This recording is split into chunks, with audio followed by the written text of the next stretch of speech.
Y hoy vamos a ver un nuevo tema que se titula La voluntad misteriosa de Dios.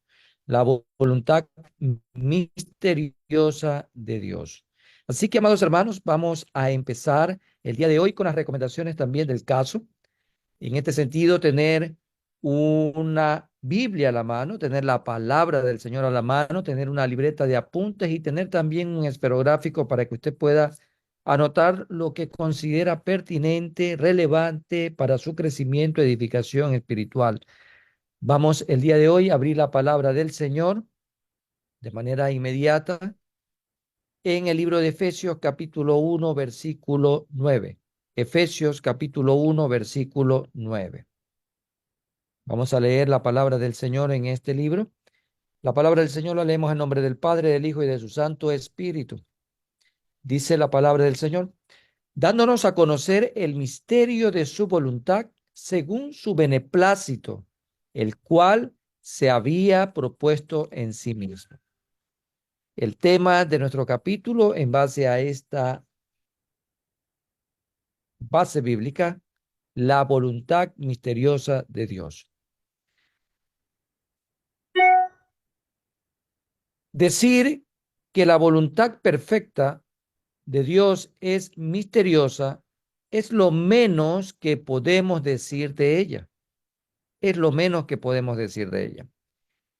Hacer la voluntad de Dios puede hacer que te veas, si es que cabe el término de este adjetivo, te puedas ver raro, te puedas ver excéntrico.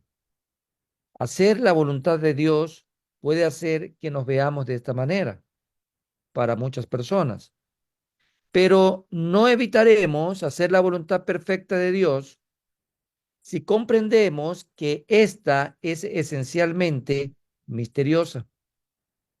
Y estamos utilizando términos que traducido, en este caso del griego al español, tenemos este término que el día de hoy puede estar provocando en nosotros algún tipo de interés, algo de intriga, de especulación por el nombre del capítulo, la voluntad misteriosa de Dios. Y no queremos tergiversar en ningún momento el término, no queremos sacar de contexto nada. Hemos utilizado un texto bíblico que nos permite encontrar esta misma palabra, misterio. En ese sentido, algo misterioso normalmente tiene características extrañas y frecuentemente inexplicables que no se comprenden con facilidad y frecuentemente.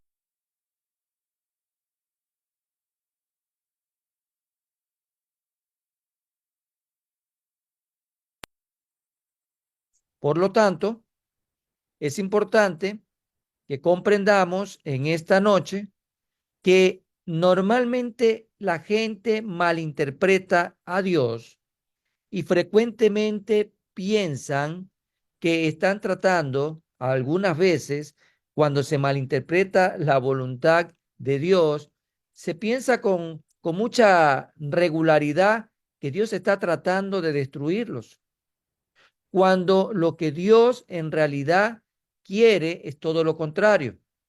Cuando Dios manifiesta su soberana voluntad para nuestras vidas, muchas personas no disciernen espiritualmente aquello y piensan de manera negativa que Dios trata de destruirlos, cuando Él está presentando su perfecta voluntad para nosotros.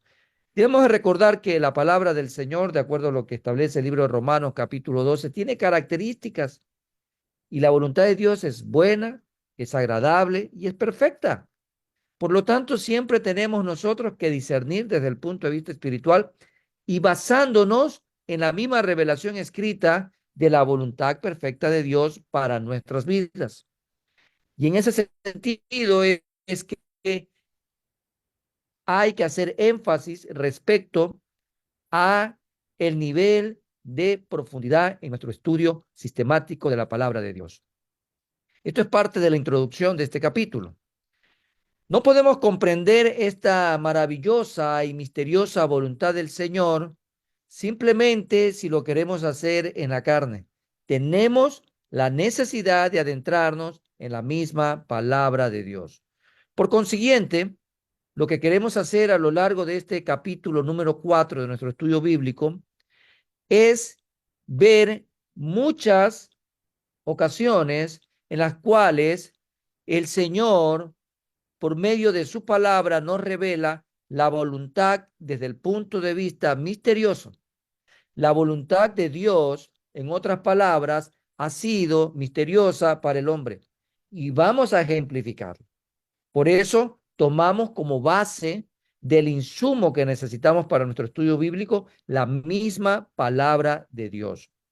Cuando comprendemos, cuando entendemos que la voluntad de Dios es misteriosa, no le vamos a tener ningún tipo de temor, en ese sentido, miedo o rechazo. Vamos a confiar en que es la voluntad buena, agradable y perfecta de Dios para con nosotros. Pero para ello es importante comprender, entender. Eso nos lleva a estudiar, eso nos lleva a escudriñar, eso nos lleva a profundizar en la palabra del Señor, que es la revelación escrita de su voluntad perfecta.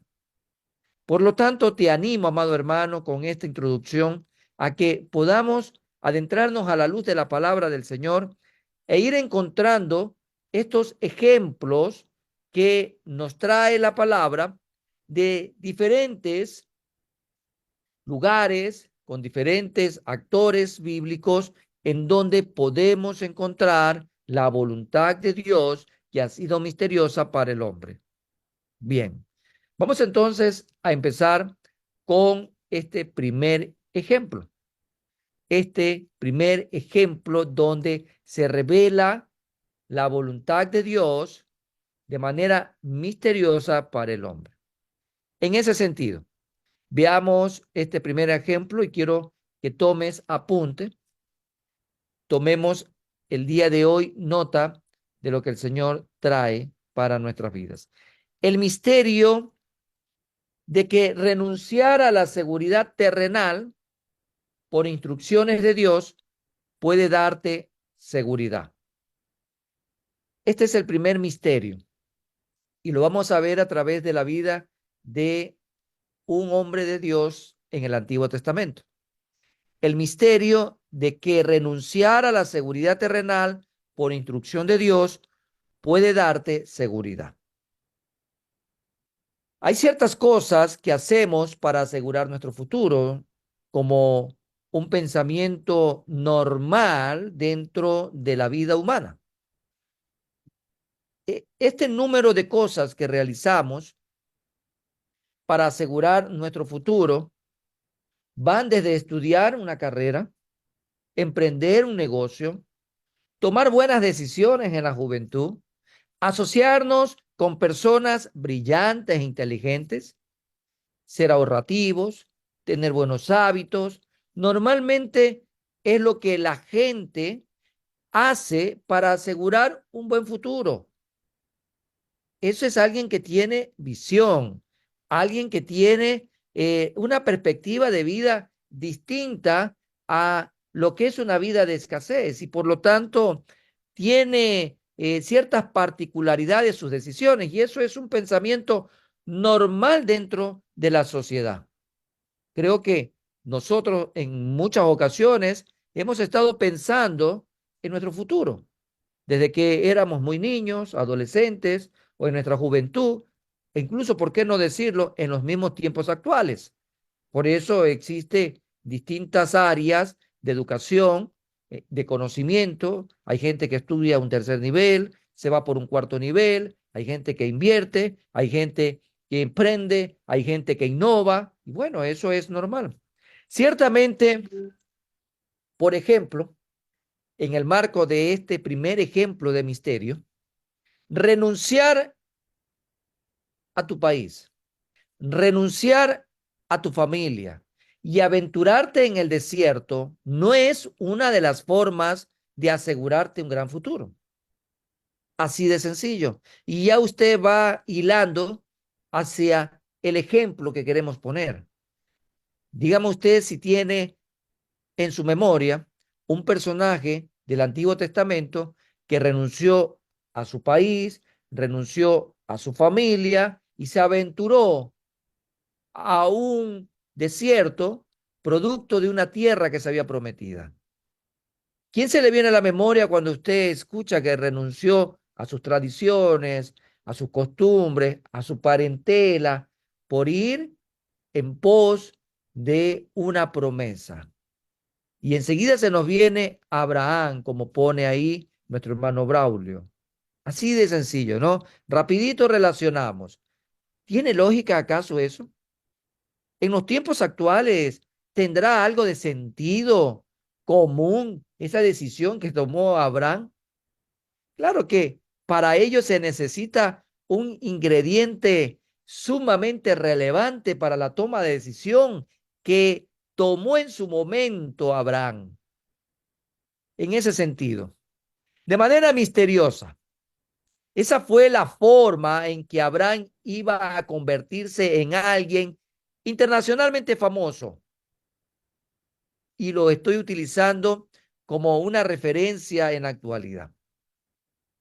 Decíamos que se necesitaba de un ingrediente y ese ingrediente tiene dos letras y la misma palabra la define como la certeza de lo que se espera y la convicción de lo que no se ve, llamado fe. Fe, amados hermanos, fe fue lo que tuvo Abraham para poder renunciar a su país, para renunciar a su familia y aventurarse en el desierto. Y obviamente no tiene nada de sentido común en relación a lo que hoy las personas hacen para asegurarse un futuro mejor. Vemos entonces que a Abraham, de manera misteriosa, ve la voluntad de Dios, la voluntad perfecta de Dios, y se convierten en alguien internacionalmente famoso, porque fue a otro país, por decirlo así. El misterio de la voluntad de Dios puede mostrarse en la manera en que Dios dio a Abraham un gran nombre en la tierra con una herencia eterna en el cielo. Dio entonces el Señor a Abraham un gran nombre en la tierra que hasta el día de hoy se sigue referenciando como el Padre de la fe, con una herencia eterna en el cielo. Cuando él se amparó bajo la inseguridad y la incertidumbre de la voluntad de Dios, dos características que le daban a la voluntad de Dios misterio, inseguridad e incertidumbre. Porque ¿quién en sus cinco sentidos puede dejar todo botado por irse a aventurar a tierras desconocidas? Entonces, estas características que estarían propiamente identificadas dentro de la decisión que toma Abraham le dan misterio en este sentido a la voluntad perfecta de Dios. Es asombroso que en la historia, por ejemplo, referenciando paralelamente otro ejemplo de la Torre de Babel, citando precisamente este asombroso hecho que la historia lo tiene registrado. Vemos acá que quienes trataron de hacerse un gran nombre no llegaron a absolutamente a nada. Sus metas fueron claramente explicadas. Recuerden lo que dice Génesis. Hagámonos un nombre y lleguemos al cielo. Vemos que dice Génesis capítulo 11, versículo 4. Respecto a lo que buscaban estos hombres, hacerse un gran nombre. Dice, y dijeron, vamos, edifiquémonos una ciudad y una torre cuya cúspide llegue al cielo y hagámonos un nombre por si fuéramos esparcidos sobre la faz de toda la tierra. Pero conocemos el resultado. ¿Llegaron a algún lugar? A ningún lugar. ¿Cumplieron su objetivo? No lo cumplieron. ¿Alcanzaron una meta? No la alcanzaron. Más por el contrario, ocurrió realmente lo que hasta el día de hoy se conoce como un juicio que ocurrió ahí en Babel. No llevaron a cabo ninguna de sus metas. Esa fue la consecuencia de lo que había nacido en el corazón de estos hombres. Fue Abraham quien misteriosamente, al contrario, obtuvo un gran nombre y alcanzó el cielo. La pregunta es cómo lo hizo. ¿Cómo lo hizo Abraham? ¿Cómo usted puede contestar esta pregunta? Porque los otros no pudieron. Pero Abraham, ¿cómo llegó a tener un gran nombre y alcanzó el cielo? ¿Cómo lo hizo? Veamos qué nos dice el Nuevo Testamento. Vamos a viajar miles de años. En este caso llegamos a Primera de Juan, capítulo 2, versículo 17. Y lea conmigo en esta hermosa y maravillosa noche de estudio bíblico. Y dice, y el mundo pasa y sus deseos. Pero, y ese pero me encanta a mí, ¿no? Pero el que hace la voluntad de Dios, dice ahí, si usted está siguiendo la lectura, así sea que mueva sus labios, léalo conmigo, permanece para siempre. ¿Quién permanece para siempre? El que hace la voluntad de Dios. Por misterioso que haya sido, lleno de incertidumbre y de inseguridad, Abraham dejó su país, dejó sus tradiciones, dejó su costumbre, dejó su dialecto, dejó su familia y se fue al desierto a tomar un rumbo por fe, porque Dios había dado promesa a este hombre. Pero Abraham se mueve en la voluntad de Dios. Abraham responde en obediencia a la voluntad de Dios por la fe.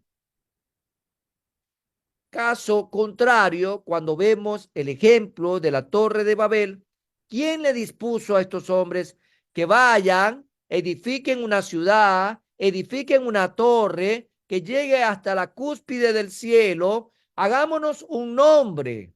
¿Quién dispuso en cambio a esos hombres? El orgullo, la vanidad, la egolatría, su yo, su propia voluntad. Y aquí encontramos una diferenciación entre hacer la voluntad de Dios, la voluntad perfecta de Dios y la voluntad imperfecta. Vemos entonces que la voluntad perfecta de Dios es misteriosa, porque vemos entonces cómo logró Abraham tener un gran nombre y alcanzar el mismo cielo fue haciendo la voluntad de Dios, porque el que hace la voluntad de Dios permanece para siempre. Al simplemente renunciar a la seguridad que le proporcionaba su propio país, que le proporcionaba el estar con su familia, Abraham acogió la seguridad de caminar con Dios.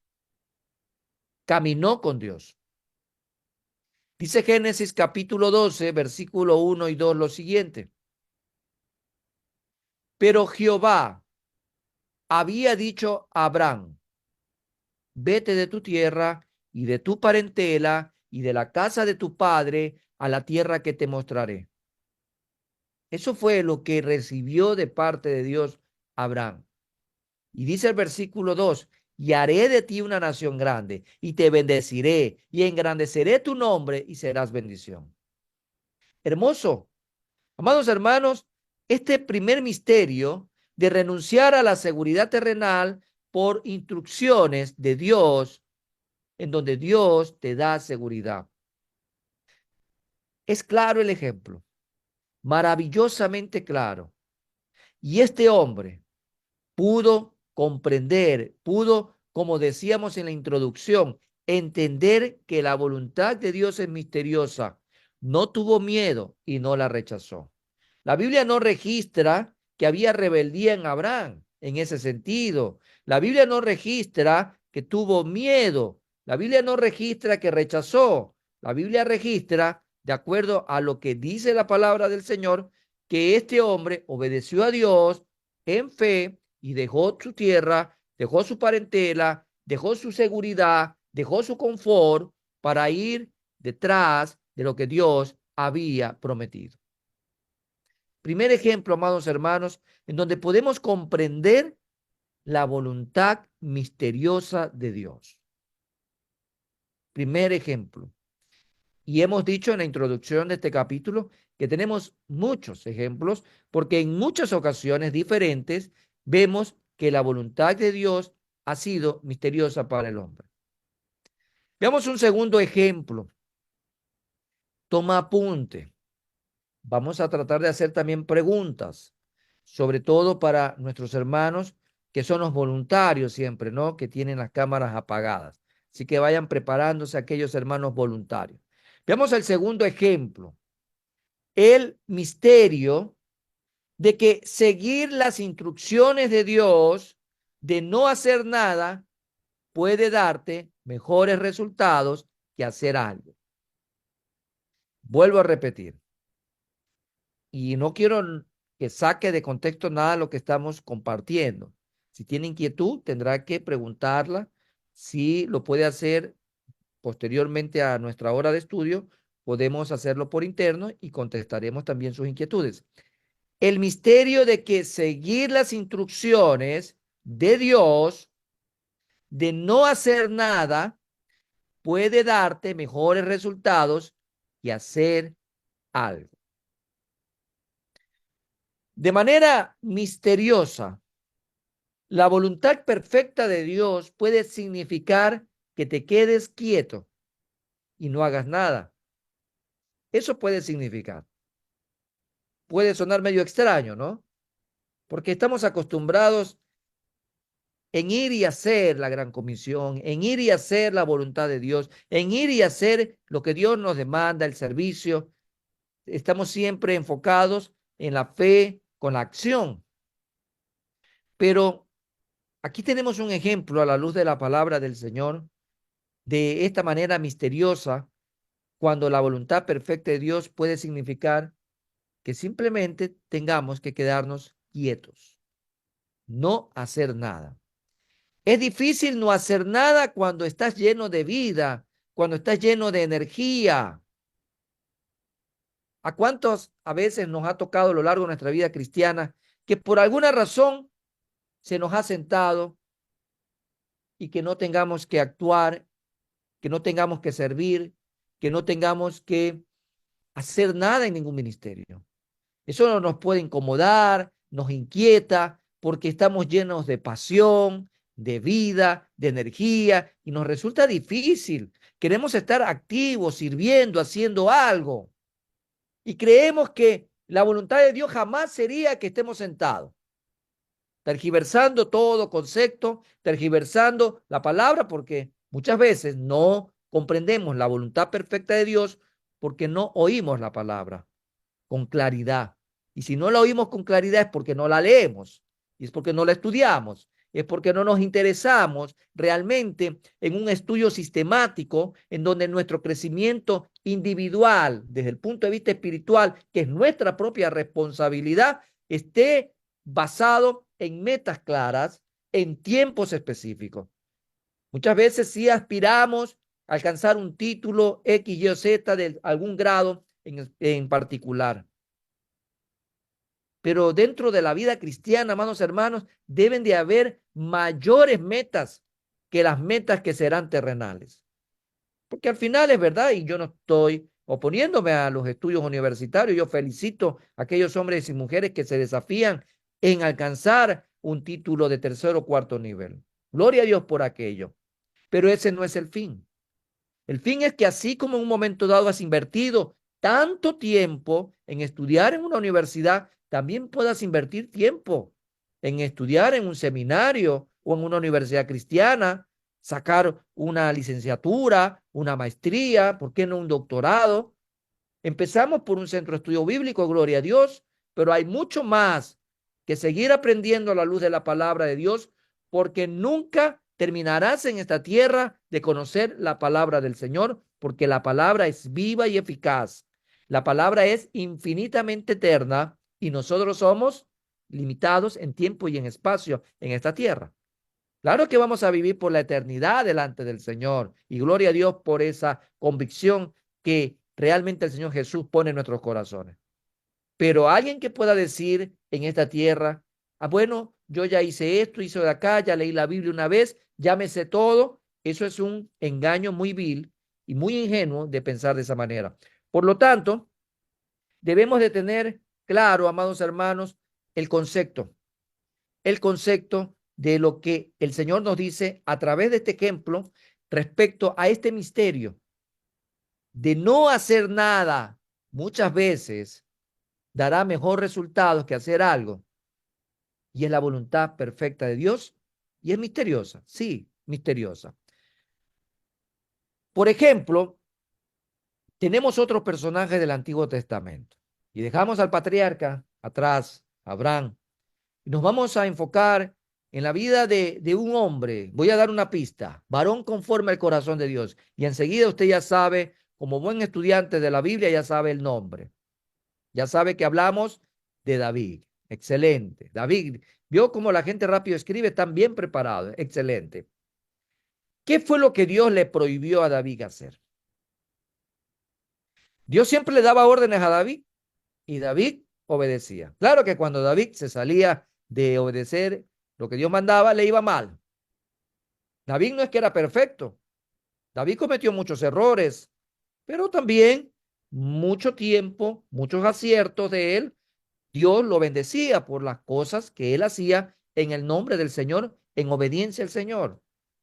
Pero también David cometió algunos errores en su vida. Pues bueno, no vamos a hablar de los errores de David en esta noche. Eso será materia para otro estudio bíblico. Pero vemos que la voluntad misteriosa de Dios, en el caso de David, se demuestra cuando Dios le instruye a él de manera específica: no vas a construir el templo. En tus manos hay mucha sangre. Has derramado mucha sangre. Y me encanta cuando usted está en Primera de Crónicas y estudia realmente mucho la vida de David respecto a la pasión que este hombre tenía. La pasión vivencial de querer servir al Señor y cómo habla cuando él trata de construir esa casa. Bueno, y Dios le dice, no lo vas a hacer tú.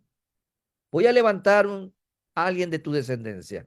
Le vas a llamar Salomón. El tiempo de él será en paz.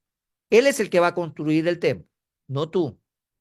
Imagínense para David con todo el deseo, el anhelo que él tenía, con todas las ganas, con toda la energía de querer servir al Señor. Y el Señor le dice, quietecito, usted se va a quedar quietecito, no va a hacer nada. Usted no es el que yo he escogido para que me construya ese templo. Será su hijo, no usted. ¿Y David qué hizo? La Biblia que registra que David construyó el templo, no, lo terminó construyendo Salomón. Por obedecer a Dios y no hacer nada por construir un templo, permitió que su hijo edificara el mundialmente famoso templo de Salomón. Hasta el día de hoy se escucha eso, ¿no? Hasta el día de hoy. Hasta el día de hoy, amados hermanos, se sigue escuchando sobre ese templo. Hasta el día de hoy, el templo que David no edificó forma parte de las noticias y es un elemento esencial en la historia del mundo. ¿No es asombroso cómo podemos lograr cosas grandes al no hacer nada cuando Dios dice no hagas nada?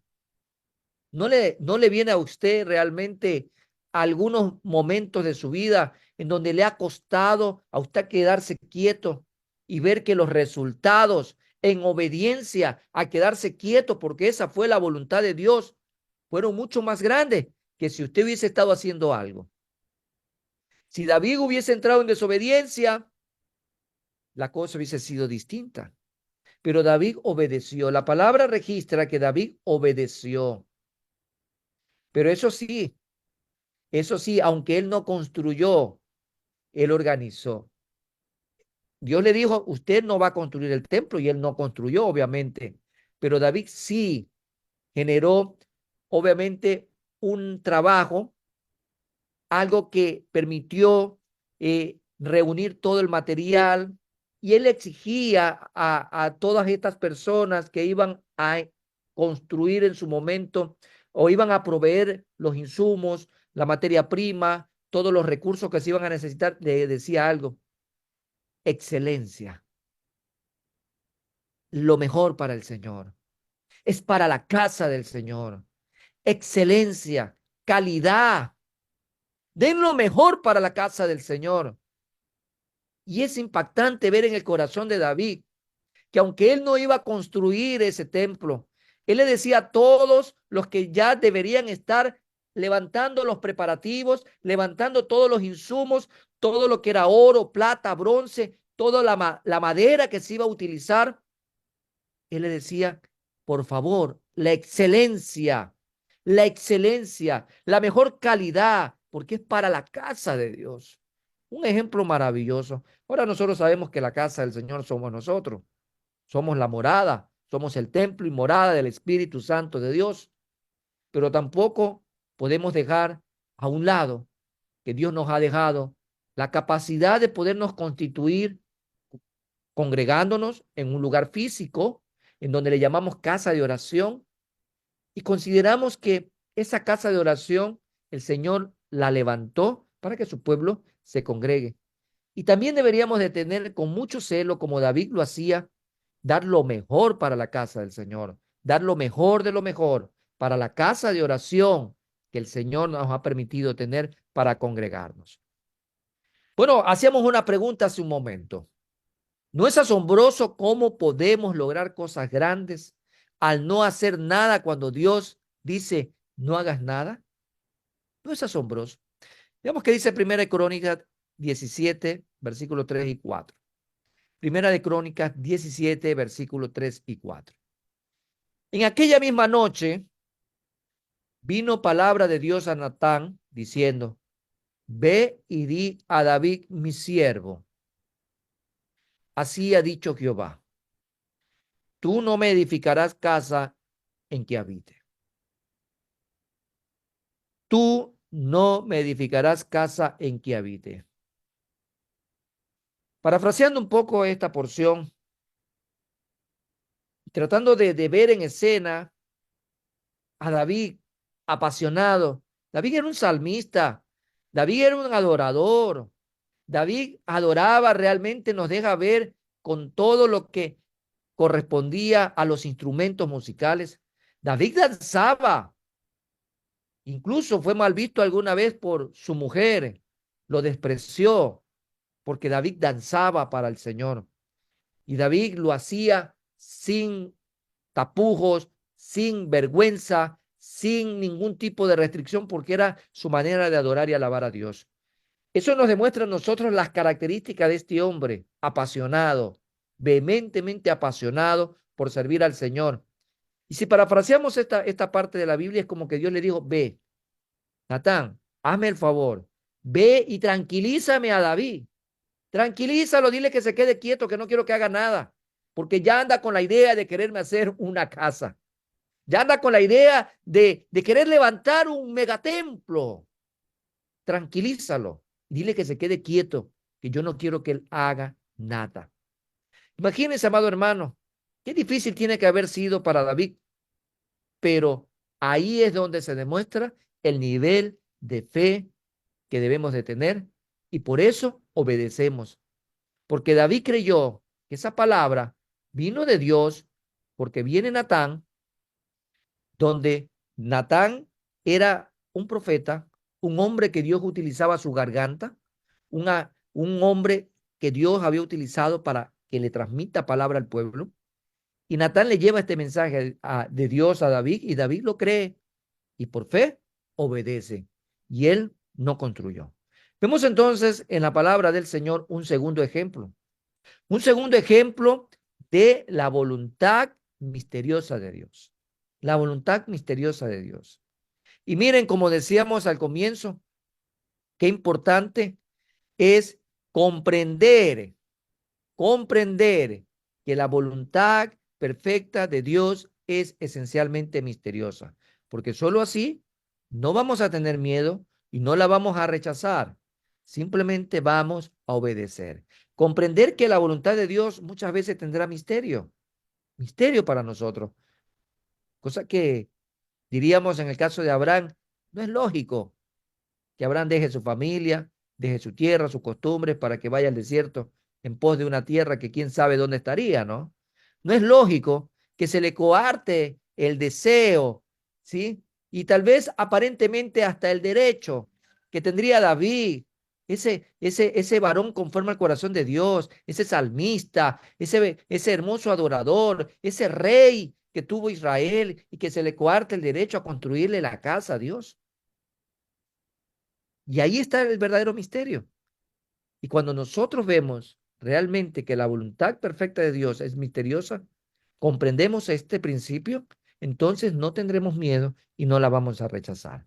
Bien, pasamos a un tercer ejemplo en esta noche que encontramos en la palabra del Señor. El misterio que es importante marcarlo con el énfasis al concepto también de la voluntad perfecta de Dios.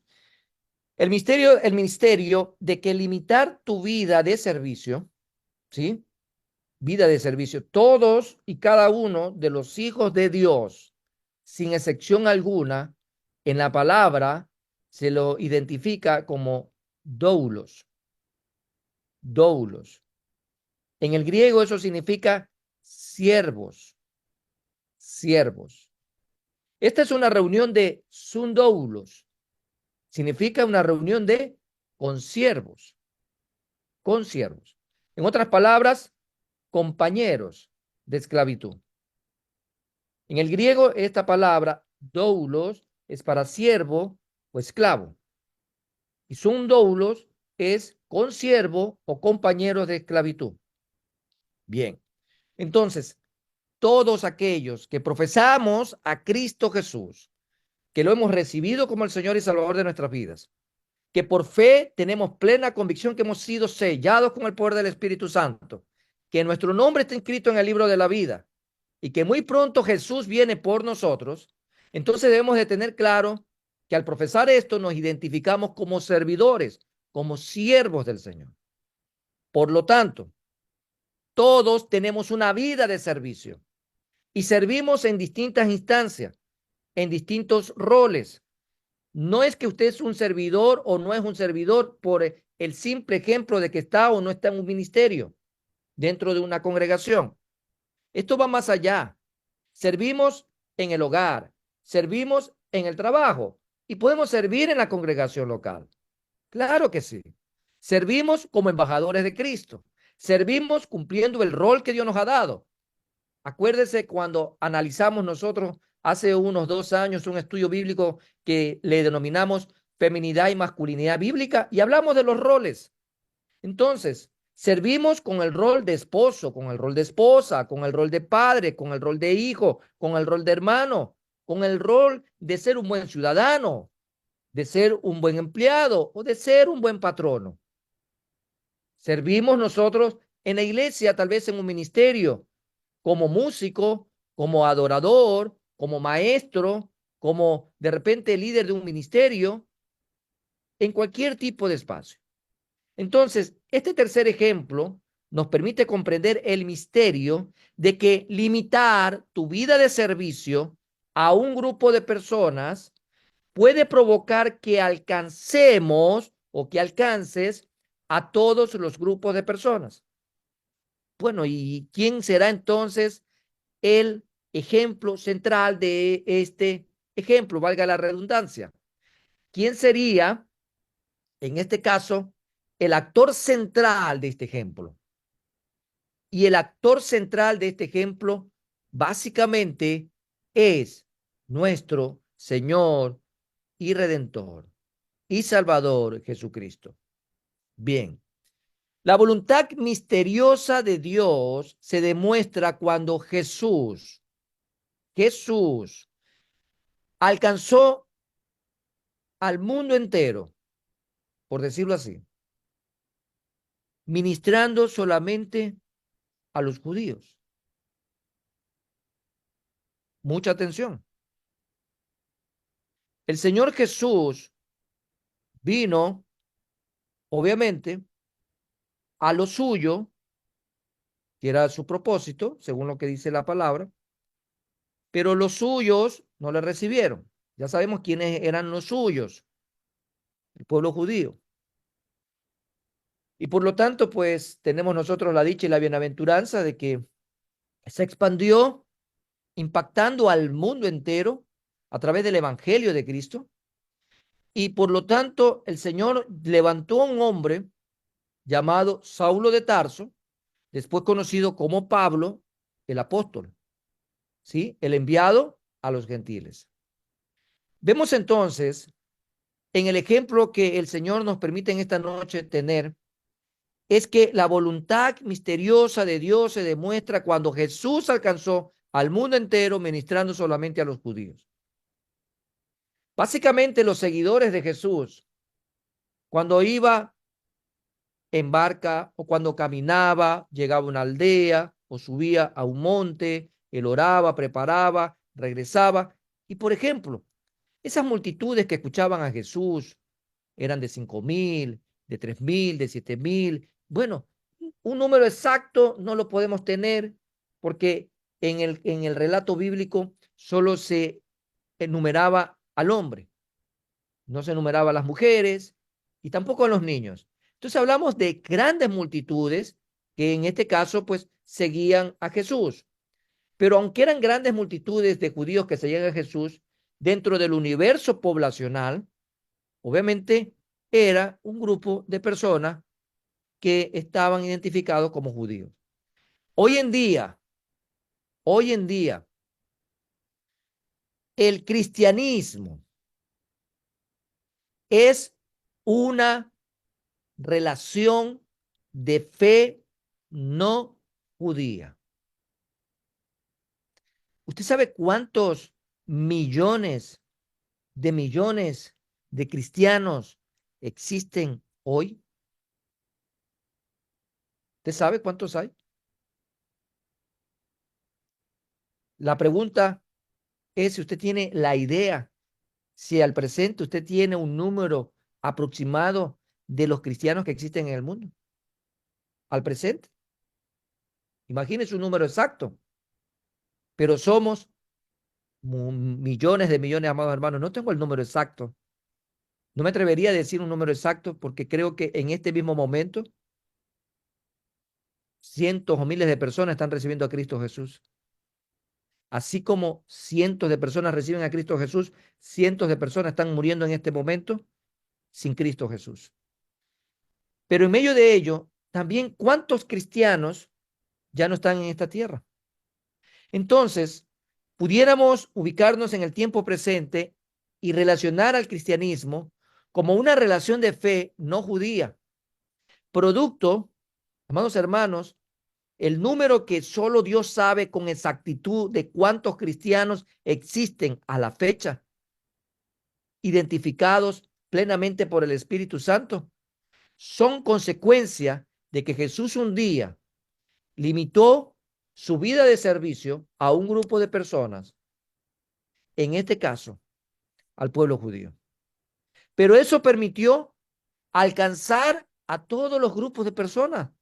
Dígame si hoy, cuando usted tiene la oportunidad de estar en un lugar donde se identifica como pueblo del Señor, cristiano evangélico, cristiano, en donde usted profesa Padre, Hijo y Espíritu Santo, donde usted puede decir, mira, ve, yo soy de repente mestizo, otro es negro, otro es blanco, el otro es indígena. Imagínense, solo hablando aquí en el Ecuador. Ahora, si lo relacionamos en el mundo entero, ¿cuántos hay que son asiáticos? Otros son africanos, otros serán americanos, otros pueden ser de distintas lenguas, pero al final algo nos une y es Cristo Jesús. Es Cristo Jesús. ¿Y sabe por qué, amado hermano? Por la sencilla razón de que Jesús hizo posible, amados hermanos, que su amor nos alcanzara de tal manera que Él no puso condiciones. Esto me hace recordar una pequeña anécdota que leía días atrás, mejor dicho, la estaba escuchando. Y resulta que un día llega alguien al cielo y ahí en el cielo, bueno, todo el mundo se sorprende por esa persona que había llegado al cielo. Y ahí estaban pues los ángeles, estaban los santos del Señor sorprendidos viendo quién había llegado al cielo. Y le preguntan a esta persona, bueno, ¿y de qué iglesia tú vienes? Le dice, no sé de qué iglesia yo vengo. Bueno, entonces se sorprendieron, dice, bueno, dice, no sabes de qué iglesia vienes, no sé de qué iglesia vengo. Bueno, entonces, tú por si acaso, sabes, algo de doctrina. Y él le dice, no, yo de doctrina no sé nada, ni siquiera conozco esa palabra doctrina. Esta gente allá en el cielo estaba más sorprendida, todos estos santos y los mismos ángeles sorprendidos de esta persona. No sabe de qué iglesia viene y tampoco nunca había escuchado la palabra doctrina, ni siquiera sabía de qué doctrina le hablaban. Bueno, entonces estas personas le dicen, y tú sabes cómo llegaste acá, y le dicen, y este señor sorprendido dice, no, yo no sé cómo llegué acá. Definitivamente no sé cómo llegué acá. Bueno, y entonces, ¿qué fue lo que pasó? ¿Quién te dijo que podía venir acá? Bueno, dice, un señor que estaba al lado mío, que estaba, mejor dicho, en el centro, éramos tres y él estaba en el centro en una cruz. Dice, y dice, bueno, a mí me conocían como el ladrón que estaba al lado de Jesús.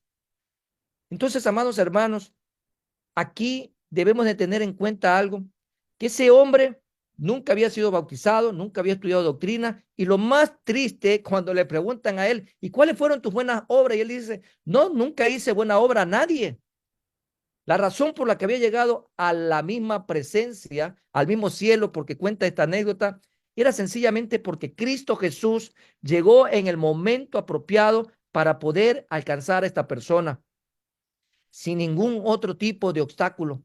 El ser humano, lamentablemente, hoy está poniéndole muchos obstáculos a la gente para no ir al cielo. Y el primer obstáculo que le está poniendo la gente para no ir al cielo es que no predican a Cristo Jesús, es que no evangelizan, no están predicando al Cristo vivo y redentor, no están predicando a ese Cristo maravilloso, no están compartiendo las buenas nuevas noticias. Jesús hizo un trabajo para que tú y yo continuáramos con ese trabajo y muchas más personas cada día sean alcanzadas para Cristo Jesús. No poniendo obstáculos, sino simplemente, amados hermanos, presentando a Cristo Jesús como el Señor y Salvador de la vida, amados hermanos, porque Él es el camino, la verdad y la vida. Y no sabemos si a esa persona que le presentamos el Evangelio en un momento dado, amados hermanos, en un abrir y cerrar de ojos, tal vez pasó un minuto más y se murió. Porque tenemos en cuenta algo, amados hermanos, que solo Cristo salva. Cristo salva a la persona que se arrepiente de todo corazón de sus pecados y recibe a Jesús como el único Señor y Salvador de su vida. No salva la doctrina, no salva el bautismo, no salvan las buenas obras, solo Jesús salva. Y ese es el mensaje, amados hermanos, que debemos de procurar como iglesia, de seguir compartiendo. Y si tú tienes la dicha y la bienaventuranza de ser un cristiano y Dios te está prolongando la vida en esta tierra, vive en obediencia por la fe en Cristo Jesús y sigamos alcanzando muchas y muchas más personas a los pies de Cristo Jesús. Dice la palabra del Señor en Mateo 15, 21 al 24 lo siguiente, saliendo Jesús de allí, se fue a la región de Tiro y de Sidón. Y he aquí una mujer cananea que había salido de aquella región clamaba diciéndole, Señor, hijo de David, dada por un demonio. Pero Jesús no le respondió palabra. Entonces acercándose sus discípulos le rogaron, diciendo, despídela, pues da voces tras nosotros. Él respondiendo dijo, no soy enviado sino a las ovejas perdidas de la casa de Israel. Bueno, la historia bíblica nos da para muchos temas respecto a este capítulo y es una hermosa y maravillosa porción de la Biblia. Dependiendo del enfoque que le demos, podemos bendecir a mucha gente con esta porción bíblica. Pero hoy dejamos hasta ahí ese texto porque queremos demostrar que el Señor Jesús limitó su vida de servicio a un grupo de personas. Pero al limitar a ese grupo de personas, pudo provocar que el alcance llegue a todo el mundo, a toda la humanidad. Cuando recordamos, amados hermanos, a Jesús en la cruz, viene a nuestra memoria Juan 3:16, el corazón de la Biblia. Juan 3:16. De tal manera amó Dios al cosmos, que dio a su unigénito Hijo en la cruz del Calvario, para que todo aquel que crea en Él no se pierda, mas tenga vida eterna. Cuando Jesús estaba antes de llegar a la cruz, Jesús se enfocó en un grupo de personas. E incluso pudiéramos segmentarlo aún más, viendo que el Señor Jesús trabajó con un grupo de discípulos. Y ese grupo de discípulos ha venido pasando la posta, porque un día el Señor dijo que tenemos tú y yo que hacer la gran comisión. Hoy estamos nosotros, mañana vendrán otros, hasta cuando el Señor lo decida, pero se seguirá pasando la posta de la gran comisión, predicando el evangelio a toda criatura, en todo tiempo y en todo momento y bajo toda circunstancia. Hemos abarcado 3 ejemplos de este capítulo. Aspiro, amado hermano, que lo que el Señor trae a nuestras vidas lo podamos asimilar bajo la gracia infinita del Señor, bajo la administración del Espíritu Santo, para que podamos comprender esta característica que tal vez no la habíamos concebido antes, viendo la voluntad perfecta de Dios. Por la misericordia del Señor tenemos claro 3 principios: buena, agradable y perfecta. Pero eso no le quita en esencia lo que estamos aprendiendo, según lo que nos dice Efesios 1:9, dándonos a conocer el misterio de su voluntad.